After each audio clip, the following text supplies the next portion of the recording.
Welcome to Personal Landscapes. I'm your host, Ryan Murdoch. You can find links for today's episode and other conversations on Books About Place at ryanmurdoch.com. Digital platforms don't just influence what we consume, they also determine what gets produced. Ever wonder why trendy cafes all look the same no matter what city you visit?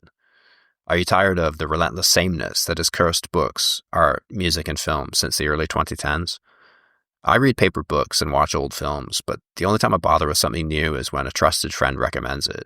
But my life is afflicted with it too. We're all trapped in filter world, even those of us who aren't addicted to smartphones. My guest today traced this creeping, machine-guided curation as it infiltrated the furthest reaches of our digital, physical, and psychological spaces, and he has a few ideas for escaping it that might surprise you. Chayka is the author of Filter World: How Algorithms Flattened Culture.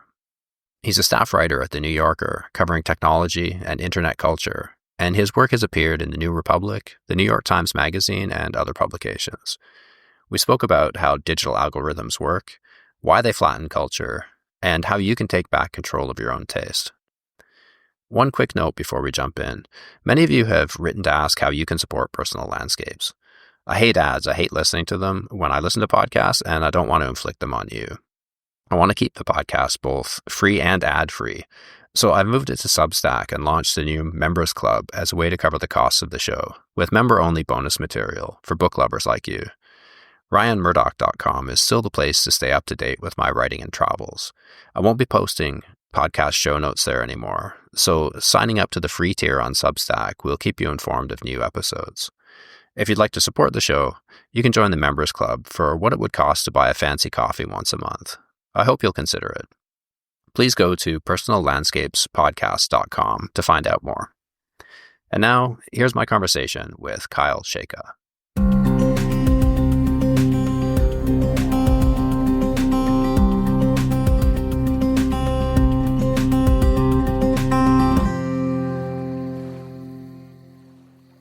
I want to focus on culture rather than the technical details, but could you give us a brief sense of how algorithms work in this world? I think it'll help listeners understand what follows. For sure. I mean, I think we live in an era of algorithms that I was kind of observing in this book, whether you're looking at Netflix or listening to music on Spotify or on your Instagram account or even reading your text messages. Sometimes you're getting bombarded or influenced by these recommendations of various bits of content. And they work in a pretty simple way, at least structurally. An algorithm is just an equation. Like it, as a word, it just means any equation. And in this case, the algorithm is the equation that takes in tons of data about what you've done on a platform, about what other users have done on a platform, what people are paying attention to, what they're clicking on, all of that kind of stuff. And the equation mushes all of that data together, measures specific variables such as watch time or clicks or whatever, and then spits out at the end the piece of content or information or whatever that the equation has determined you, the specific user, will be interested in. So they're also called recommender systems, which I find to be a very good term. It's a machine that recommends you stuff based on all of the data that it has. So that seems very helpful, but you point out that the algorithm knows who we are, but we have no way of knowing who it thinks we are or how it's using that information. So we don't know if those assumptions are right or wrong or how it made those assumptions in the first place. So why is that a problem? Yeah, algorithms are often described as black boxes, which to us users, we don't know how they work. We don't know what variables they're measuring. We don't know what data they have stored on us.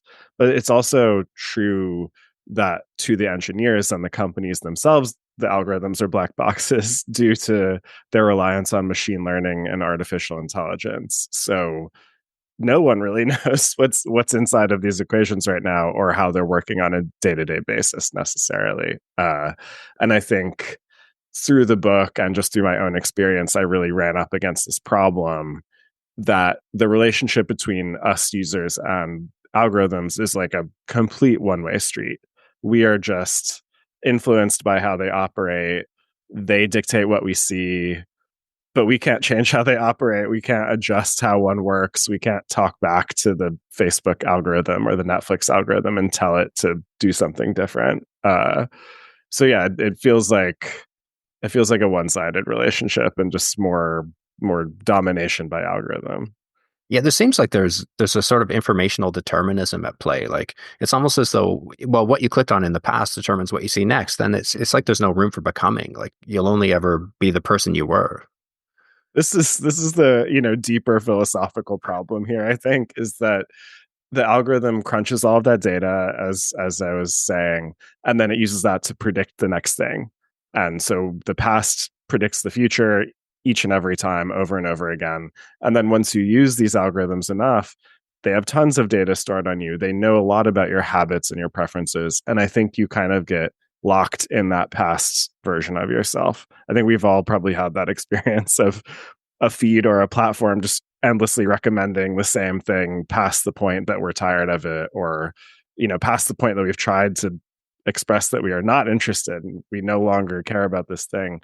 And the algorithm is just this one note thing, like, you like this, so you will like more of it to infinity.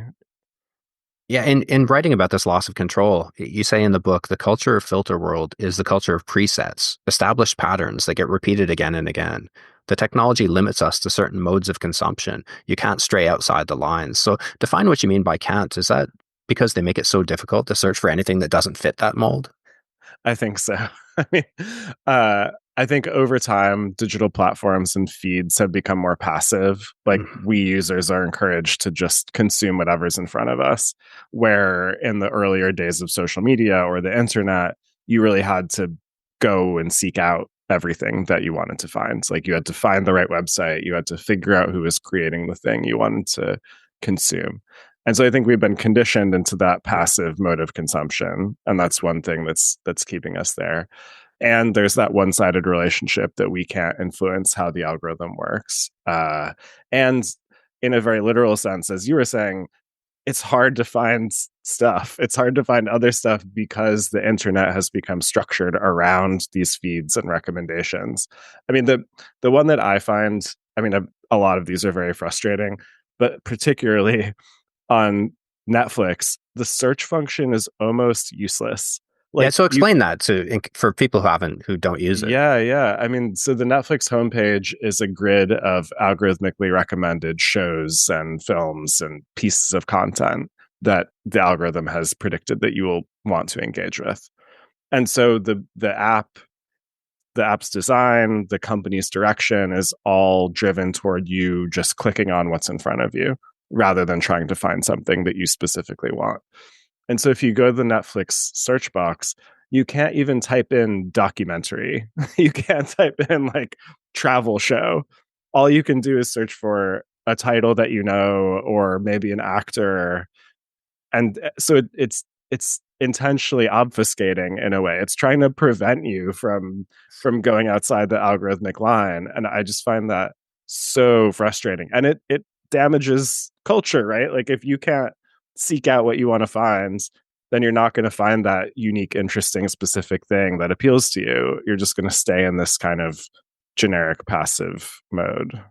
Yeah, I don't use Netflix myself. I don't subscribe to it, but I did have one experience with it. We were in Greece, in Thessaloniki, staying at this Airbnb, and in the binder on the coffee table, one of the big selling points was, oh, you can watch anything you want in Netflix. I spent 40 minutes on that thing. I couldn't find anything I wanted to watch. Yeah, It was it's awful. I got so pissed off. I threw really the remote. Well, I hope they're not listening to this, but I pitched the remote across the room, and yeah, you're better off with the library of DVDs, no, like exactly. the weird arrangement of historical artifacts that might be in an Airbnb. So you can see what this does to creativity as well. Like creativity is sparked by the collision of ideas from different disciplines and cultures. Just juxtaposing ideas that are far apart, and we kind of discover something that was always there, but it was hidden from us by habit. And it's a serendipitous encounter, or just wandering purposelessly, or daydreaming brings these things to mind. And it seems like all of this is anti that this whole algorithmic world. I totally agree. I mean, a lot of the book and my thinking around the book came up against these terms like surprise or serendipity. And I think those are the things that algorithmic recommendations can't really provide. They're because they can't surprise you. Like they only know what you've already consumed. They know what you're familiar with, and they're trying to give you more of that familiarity. And so you can't have that kind of serendipitous encounter with a new thing. Mhm. You can't be surprised or shocked. I think a lot of this kind of algorithmic culture reinforces your own comfort, and like it keeps you within a comfort zone, and that's not what we want from culture. I think it's not very healthy or inspiring to just stay within your comfort zone. You could really see this with Amazon too. Like in the beginning, that Amazon recommendation thing was kind of interesting. Like I came across books I wouldn't have otherwise, but now it's so confining. Like it's the opposite of the serendipity that happens when you wander through a library or a used bookshop, and just that weird book jumps out in your hand that you never would have found otherwise.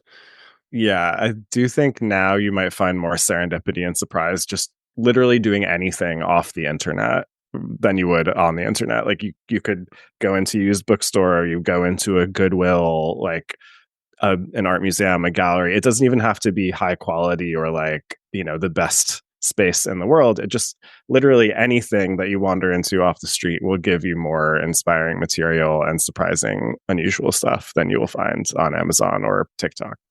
So one of the key insights from your book, at least for me, one of the one that made all these random dissatisfactions kind of clunk into understanding in my head is how algorithms end up producing a vapid sameness. You describe this flatness as homogenization, but also a reduction into simplicity. So the least ambiguous, least disruptive, and perhaps least meaningful pieces of culture are promoted the most. So could you say more about that? It doesn't sound too good, does it? Yeah, that was really the conclusion I came to. I mean, I think there's a few factors at play in that homogenization. I think one is that digital platforms have really taken over our consumption of culture. Like our attention towards so many things is routed through these digital spaces, like where we travel, how we book a flight, what we look at on Instagram. Like all of that kind of culture is routed through the internet now. And platforms have become more and more algorithmic over time, like pushing more recommendations at you, blocking your own intentionality and bracketing you into those spaces. And I think since culture is so dominated by those recommendations, there's this vicious cycle or like self-reinforcing effect where if you want to break through, if you want to have your piece of culture or your destination or your idea like reach audiences, you have to kind of adopt whatever format the feed is popularizing. Like there is a style that's popular on Instagram, so if you want to get popular on Instagram, you have to follow that style. If you want to have music succeed on TikTok, you have to embrace the TikTok aesthetic of music, which is very dense, very fast, very packed into a small amount of space. And so I think it's almost a kind of funneling effect. Like the premise of the algorithm is to make the most people pay attention to the most things they possibly can. And so I think of the funnel as like Instagram, say, is one huge funnel. And at the top we're all circling around, the entire platform. But then it narrows down and narrows down and narrows down into the kind of content and the kind of thing that appeals to the most number, like the highest number of people without offending, while offending the least number of people. And so that's the net average, the generic, the homogenized aesthetic. Yeah, so it's actually shaping culture as well. It's not just shaping what we see, but it's shaping what gets produced as artists try to game the system in order to get attention. In order to For succeed and sure. like even sell a book or anything, you have to kind of play to play to the Yeah, system. to reach to distribute your podcast through a platform, to post a song, to market your book, to kind of do anything, you have to work through these channels. And economically, like artists or creators of any sort can't really afford to ignore these channels because that's where the audience's attention is. So if you ignore them, you're kind of losing your audience in the first place. I guess we've always had some degree of that as a new medium has come along. Like, when singles became so important on the radio. You're not going to make an 8-minute song. It's very unlikely to get played, right? Even though some bands just are determined to make 8-minute songs and they never come to the attention of anybody except their core group of fans. So they did tailor music to the snippets of the radio, but this is different. Yeah, I think it's important to remember like every form of technology has influenced culture, and every new format, every new distribution method has like resulted in its own form of culture becoming popular, like the radio single. I always go back to Walter Benjamin's writing on photography versus painting. Like when scenery and images became more easily reproducible, painting had to evolve and change in order to still be inspiring.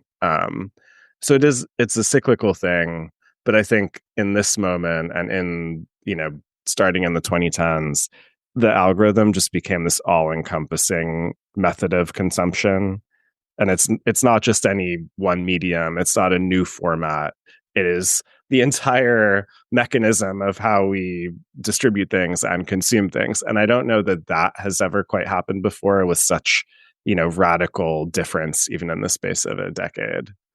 Well, I think it's the way it's different is exactly what you said in your book. It's popularity is now an indication of quality. So the more shareable and popular something, but something's not necessarily popular because it's good. It's because it's shareable and because This more people are is seeing it. Yeah, I have really been thinking a lot about this lately. I mean, so I wrote this book in 2022 and 23 mostly, and it came out in January of 24. And so it's been a little while, but I think these problems have just become more entrenched.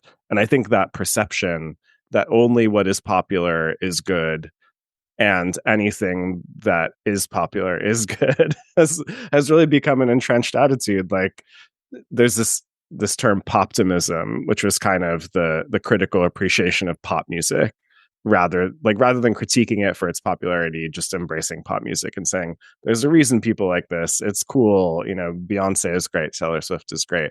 But I think that kind of rule has taken over all sorts of culture, whether it's travel or music or books or, kind of anything. There's this idea or bias almost that you should want to reach the highest number of people possible. And that's like the ultimate goal, is to go viral, to have millions of followers. And economically, it makes sense. Like that's the best way to survive. That's why influencers are such a successful career path at the moment.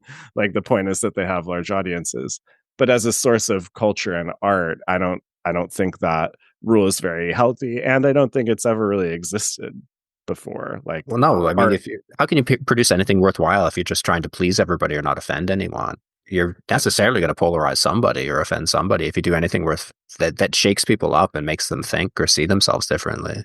yes, I think we've lost this idea of art as something that challenges you and changes your life and changes who you are. And instead we're moving toward this mode of just passive entertainment where the content you consume is just kind of numbing you and providing more hypnotic media to consume. And it's not shaking you up. It's not confronting you with your own perceptions or moving you somewhere else. Well, I love the way you described that in the book. You said the culture disseminated through algorithmic feeds is either designed to produce a sensory void or to be flattened into the background of life. So art is a sort of wallpaper.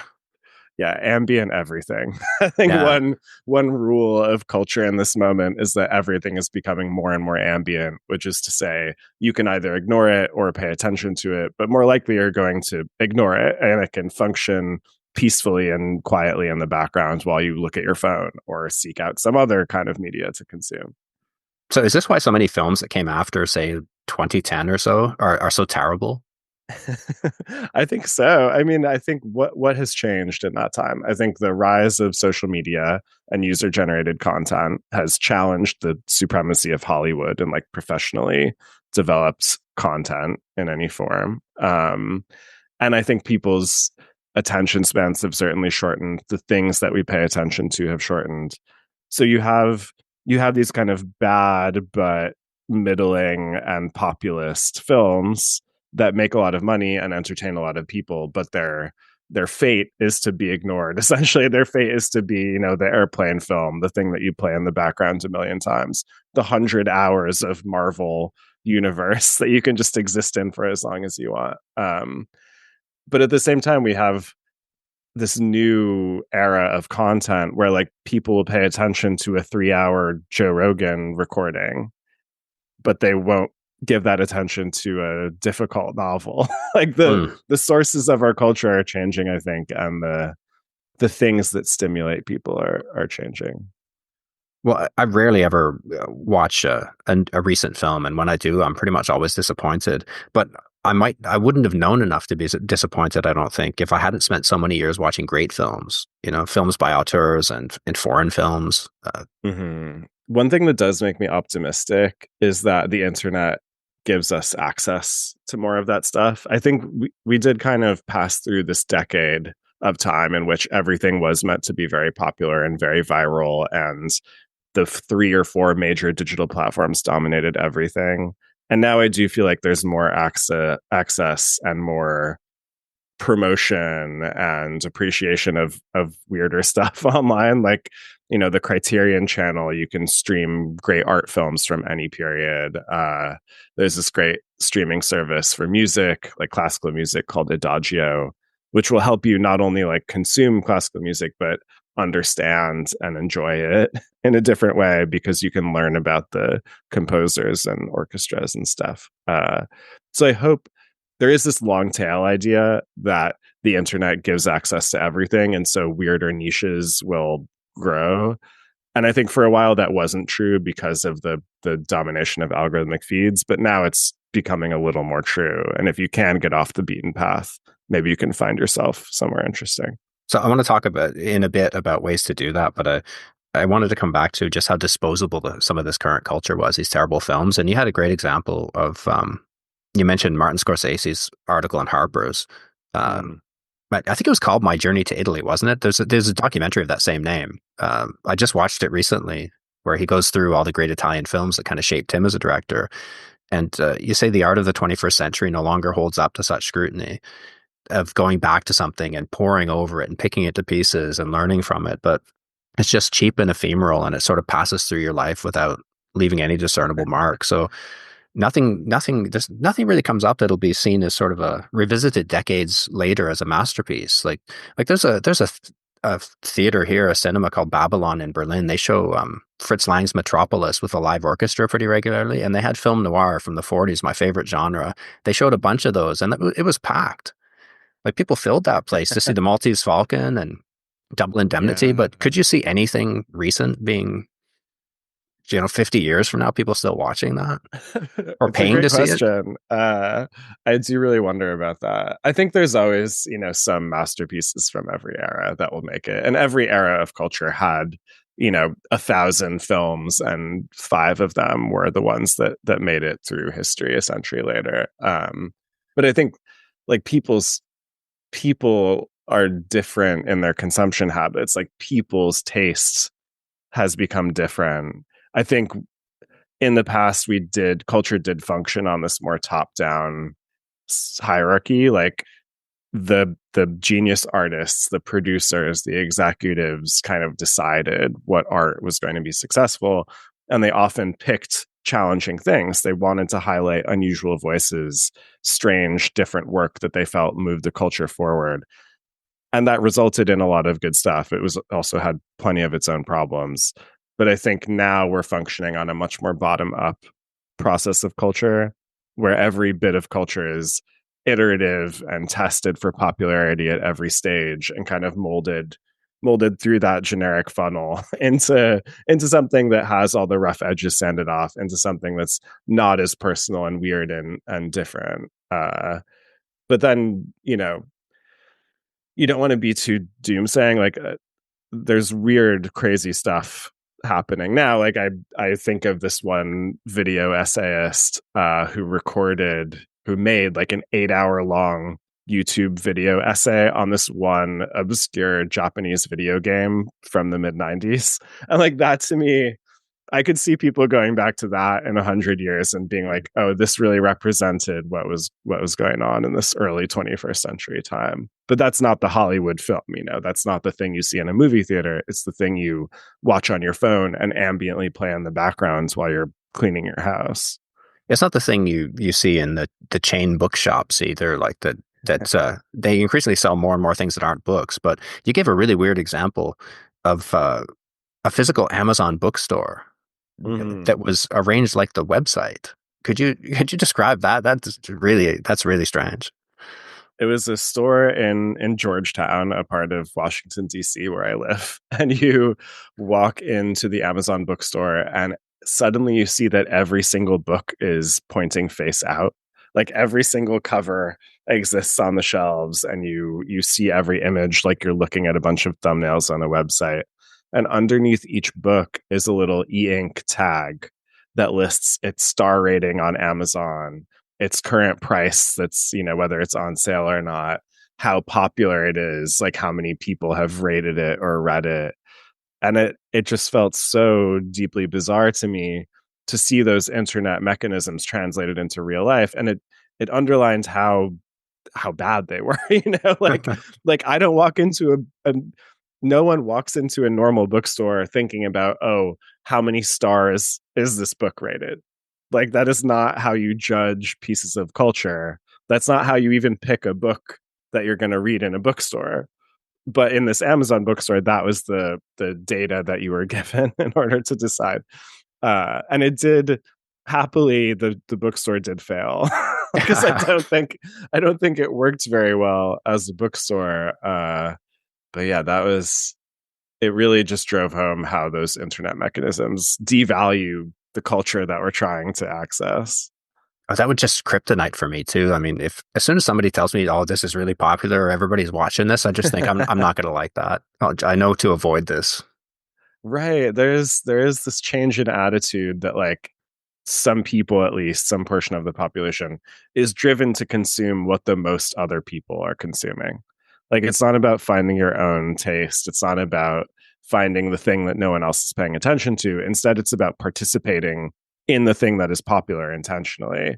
And like, I my upbringing, like I'm 36.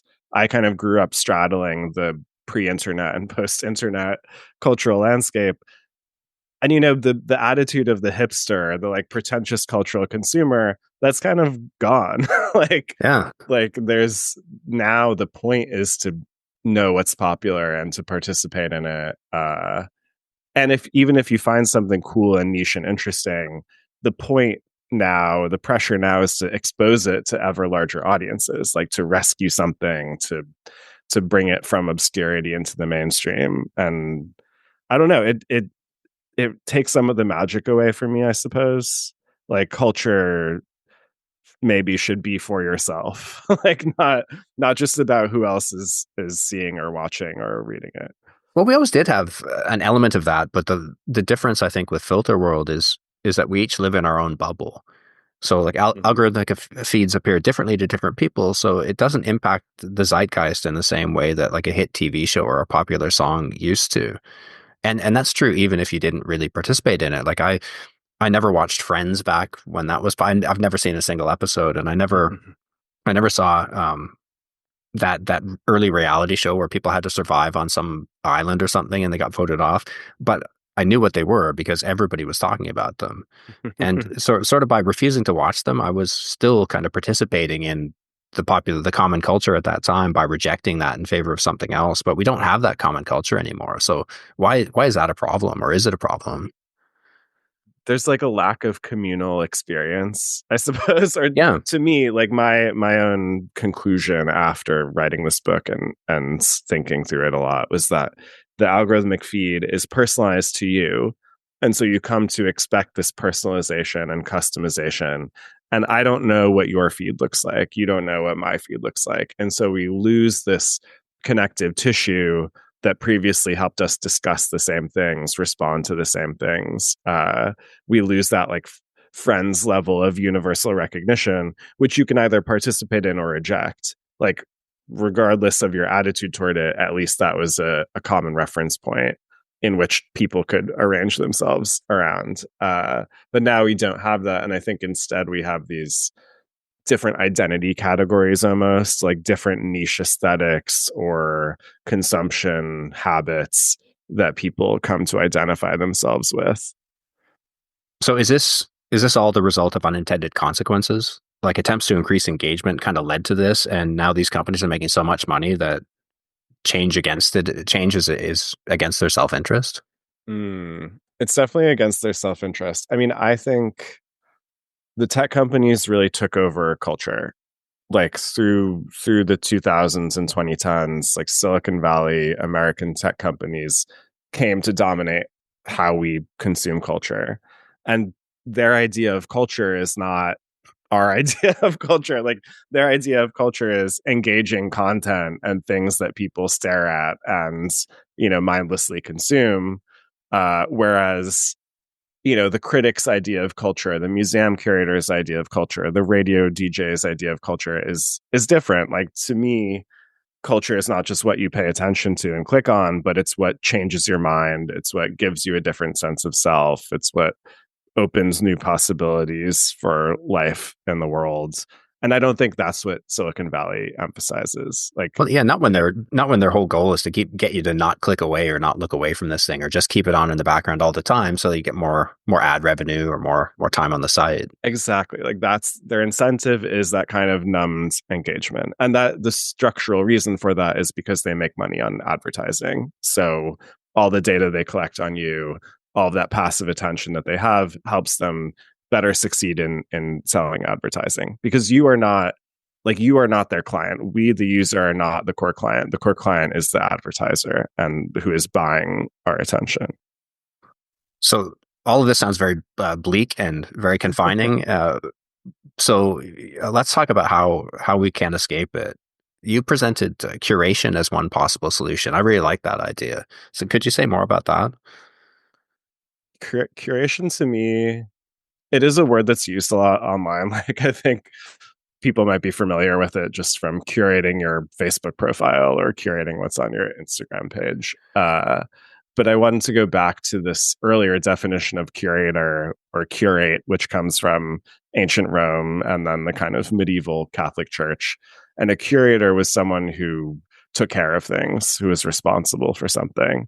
So in ancient Rome, it was like the river or the gladiatorial games, or one aspect of civic life. There was a curator for those areas. And in the medieval church, a curate was someone who cared for the souls of the parishioners. It was someone who was responsible for our spiritual wellness, I suppose. And so now I think a curator is someone who takes responsibility for culture and who gives us ways of consuming culture with a lot of context, with a lot of history, who directs our attention to cool and interesting and compelling things. And there are a lot of curators around. A lot of people claim to be curators online, but I think few of them practice that deeper thing of building more context, of building just more meaning around the culture that we have access to. So I'm kind of pushing for more human curation in the book. Well, you gave the Criterion Collection as an example earlier. So how does that play out there? How do they do that? They have this really interesting program where it's not just about delivering films. Like on Netflix, sure, you have access to a lot of films. Maybe you can't find them, but they're there. And the Criterion channel very carefully selects the films that it does highlight. Criterion has been doing this for a long time, of distributing the best art films that they find around the world. Uh, but what I find really interesting is on the Criterion Channel platform, they record interviews with directors. They put together specific packages of films that guide your consumption of them, so you can kind of have your own mini film festival at home. They guide you through the experience. They teach you about what's in the films. They juxtapose them one with the other, and I think that's real curation, right? It's like going to a museum exhibition or a film festival, but it's through the internet. It's in your house, and I find that super inspiring. Yeah, they're fantastic. It's sort of like a deeper or more involved version of the old video rental store. Like when I was a student at uni in Ottawa, there was a place off Bank Street called the Invisible Cinema. This dingy place up one flight of stairs, and really weird people hanging out there. And they had the weirdest shit in that place. But if you just told the guy what kind of films you're interested in or what you liked, he'd suggest something just off of that. And sometimes it's He's the just curator. Like right, exactly. But he that's the would kind of lead curator in you that. lead you to something you'd never pick otherwise. But sometimes you like it, sometimes you don't. But it's always interesting. And we've lost that too. I think like the sense of something being interesting but you don't like it, and that still being a good thing to experience. Yeah. Like that's how you judge your own taste. That's how you evaluate what you really identify with, not just like, oh, I like this, oh, it's lulling me to sleep, but oh, this makes me uncomfortable. Why does it make me uncomfortable? How does this change my frame of reference? Hmm.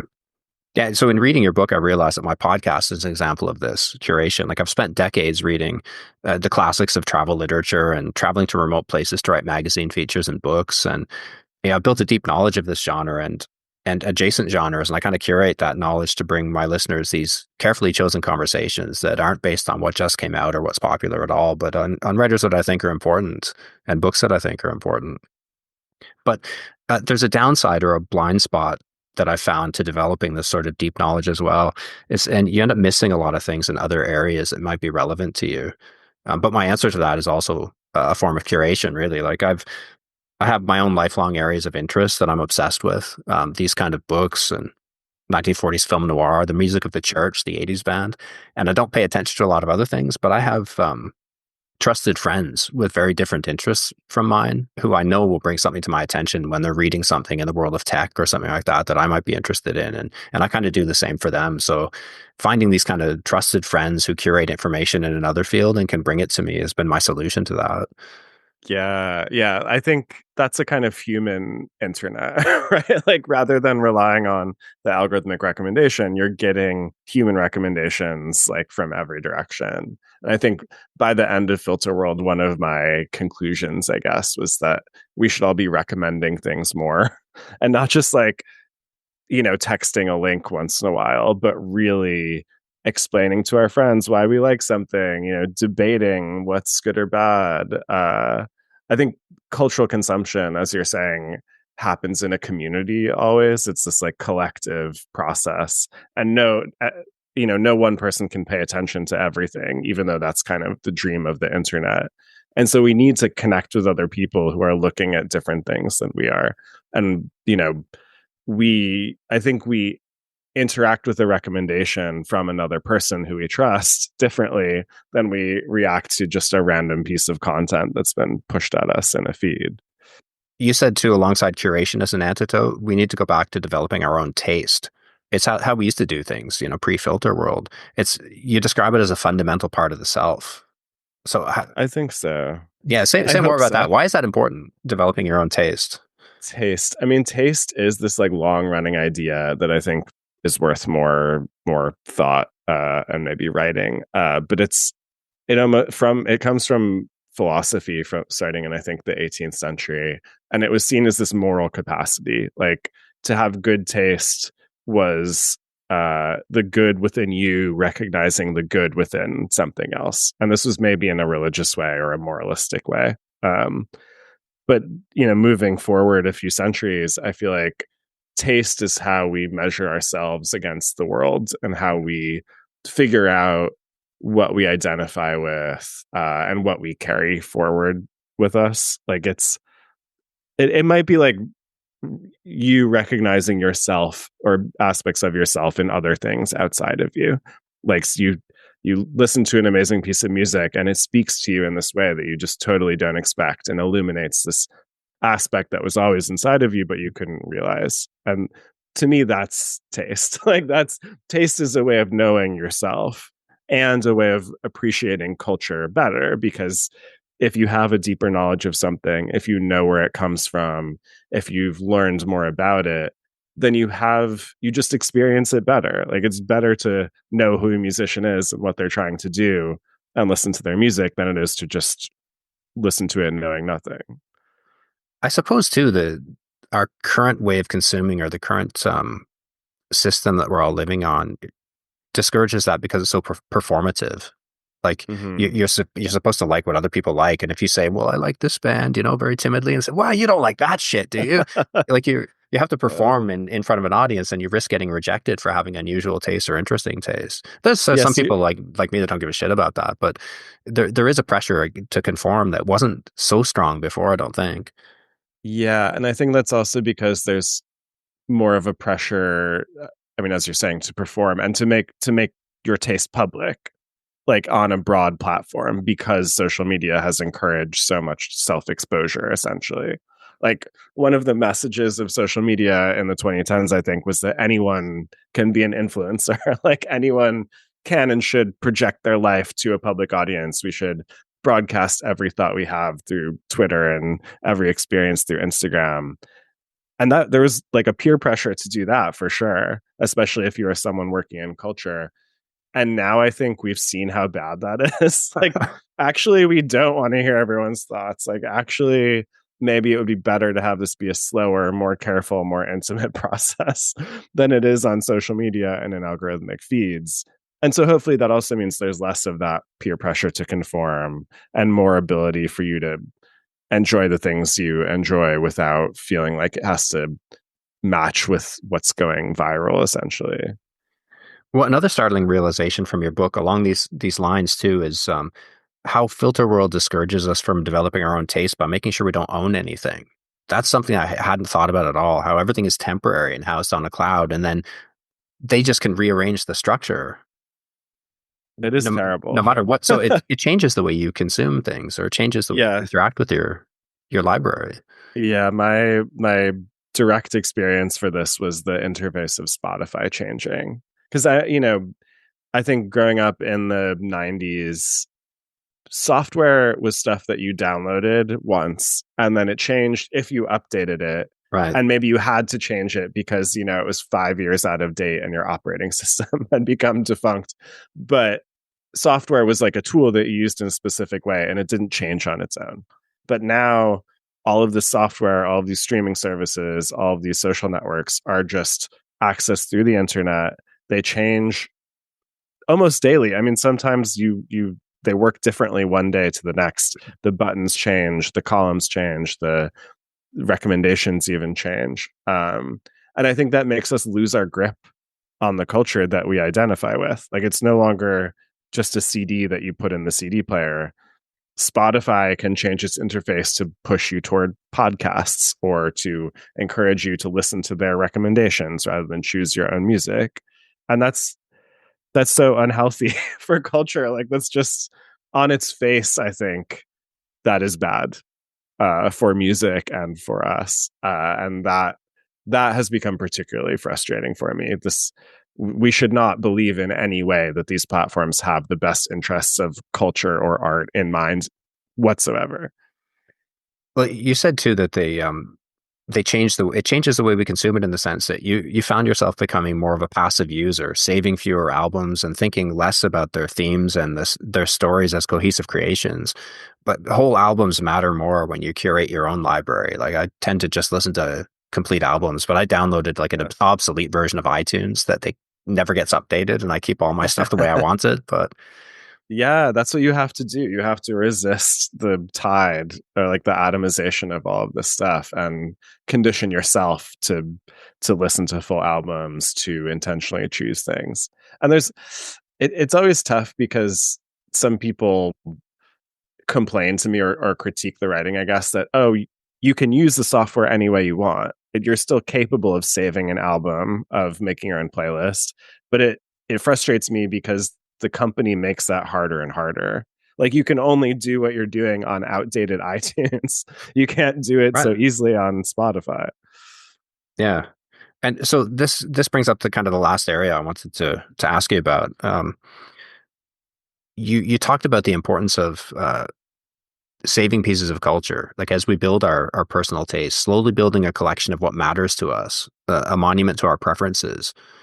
And you mentioned Walter Benjamin's library and his books as being an example of that. Could you say more about that? For sure. I mean, Walter Benjamin wrote this great essay titled, I think, Unpacking My Library. And it's this little snapshot of him taking all these books out of suitcases in a new home or apartment or something and kind of splaying them out on the floor and looking at them. And he comes to this conclusion that the books, even if he hasn't read them, are these artifacts of his life and these the ingredients of his worldview in a way. And Walter Benjamin was, I mean, to me, he's a philosopher as much as anyone else. He was a critic. He did radio broadcasts. He wrote essays. Like he kind of did everything. And so he had this very multifaceted worldview, this like deep knowledge of many things. And the books, that collection of books was his own permanent aggregation, his own monument to his own taste, I suppose. And he could take it with him. And he had this encoded in the books was this portable worldview that was his work. Like I think his own practice was a form of collage and research and riffing and being inspired. And for him, that came from this group of books. And that's exactly what we don't have on the internet. Like we're no longer encouraged to build these little collections, to build our own little nests of culture and content. Well, that was one of the key insights for me from your book. You said over the past 2 decades, the collecting of culture, whether films on DVD, albums on vinyl, or books on a shelf, has shifted from being a necessity to seeming like an indulgent luxury. And so Unfortunately. the importance of surrounding yourself with culture and collecting the specific culture that speaks to you is so interesting. And we're planning yet another international move. And my wife's been griping at me for having too many books. And I understand that the physical weight is a burden. Like I've moved a lot over the years, but you reminded me why collecting culture is so important and why I feel so attached to it. So thank you for justifying my bookshelves for me.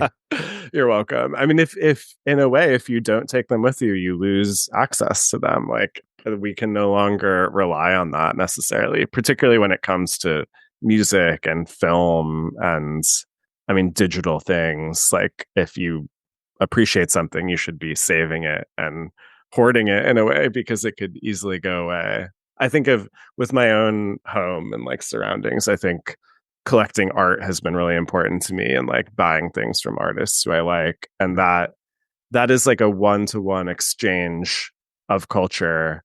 And they're objects that I live my life with and through, and they mean a huge deal to me. And that's not something I would ever outsource to a computer. Like I would never outsource that to a website or a service. These are like the things that I have to hold on to.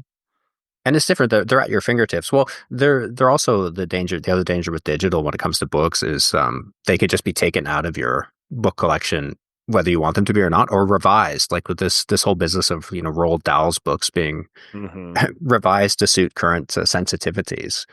That I didn't agree to that. What are you changing? So you came in here and ripped out a page from one of my books here, or started writing in it to censor something. I would punch you in the gob. Like you don't agree to that. But so having it at your fingertips is also very different. That like mutability is dangerous. I think the impermanence of things, the like lack of stability in them, and I think that's another thing that the tech companies kind of prey on. Like they control the quality of the culture that's out there, and we don't.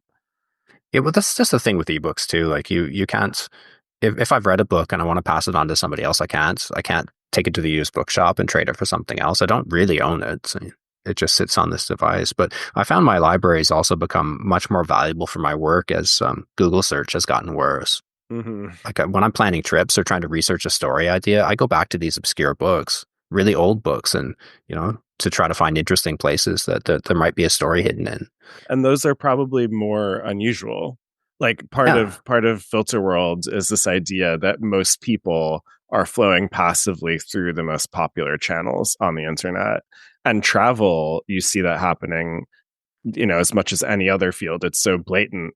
Like people will book the top thing on booking.com. They will stay at the highest rated hotel. They will evaluate all of these restaurants and cafes and views based on how many stars they have on the rating system.